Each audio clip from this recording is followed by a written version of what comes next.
Là, on rentre dans la période la plus déprimante de l'année. Tu sais, quand tu vas à l'école, il fait nuit, et quand tu ressors, il fait encore nuit. Cette période où tu n'as qu'une seule envie, c'est d'allumer le chauffage, être dans ta couverture et regarder en une seule nuit une saison complète de Game of Thrones. Et comme par hasard, qu'est-ce qui vient pile à ce moment de déprime? Les examens.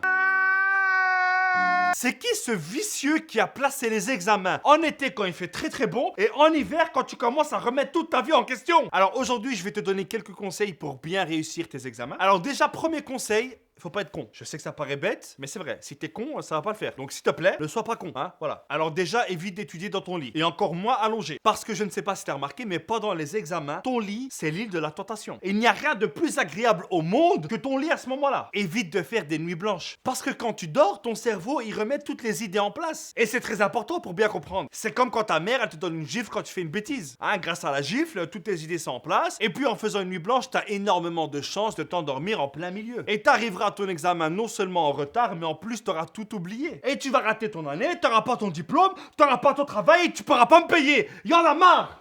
Pendant les révisions d'examen, tout le monde cherche un endroit pour étudier. Étudier à la maison parfois, c'est pas facile. Parce que parfois à la maison, il n'y a pas trop de calme. Entre ton petit frère qui rentre dans ta chambre parce qu'il cherche un chargeur et ta maman qui te demande de faire des courses alors qu'elle sait pertinemment que tu es en train d'étudier. Et si tu cherches un endroit pour étudier, n'y va pas avec tes potes. Ça va se terminer avec des échanges de SMS pour vous moquer du mec à côté. Et si tu veux rencontrer l'amour, le vrai, l'authentique, le naturel, c'est pendant les révisions d'examen qu'il faut le trouver. Et c'est à ce moment-là que tu verras la personne, elle est comment en vrai. Tu la verras sans maquillage, sans gel, pas bien habillé, 100% naturel. Et en bonus, tu sentiras sa vraie haleine. Il faut impérativement faire des pauses. Étudier 10 heures de suite, ça ne sert à rien. Et tu sais pourquoi ça sert à rien? Vas-y, non mais vas-y, dis-le, tu fais le malin là. Vas-y, dis-le. Parce qu'il est prouvé scientifiquement que le cerveau peut rester vraiment concentré pendant maximum 90 minutes. Donc toutes les heures et demie, faites une pause de 10 minutes. Hein?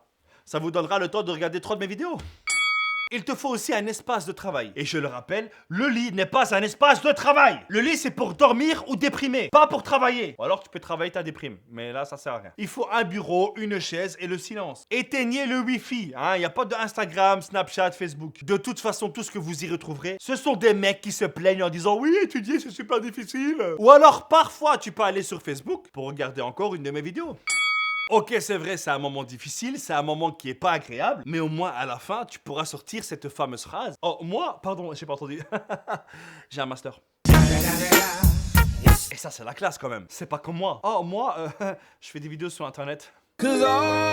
Et dans quelques années, quand les autres seront en examen, toi tu seras en vacances. Et tu pourras mettre tes photos de vacances en mettant « Allez crever maintenant, bande de chiens !» Donc s'il vous plaît, obtenez-moi ce diplôme. Tu peux évidemment trouver un travail sans diplôme, mais c'est plus compliqué. N'oublie pas de mentionner un pote pour qu'il voit ces précieux conseils. Et évidemment, courage à toutes les personnes qui passent leur examen. C'est un moment difficile, mais après vous serez contents. Merci à tous, c'était Abdel, rendez-vous à la prochaine. Peace!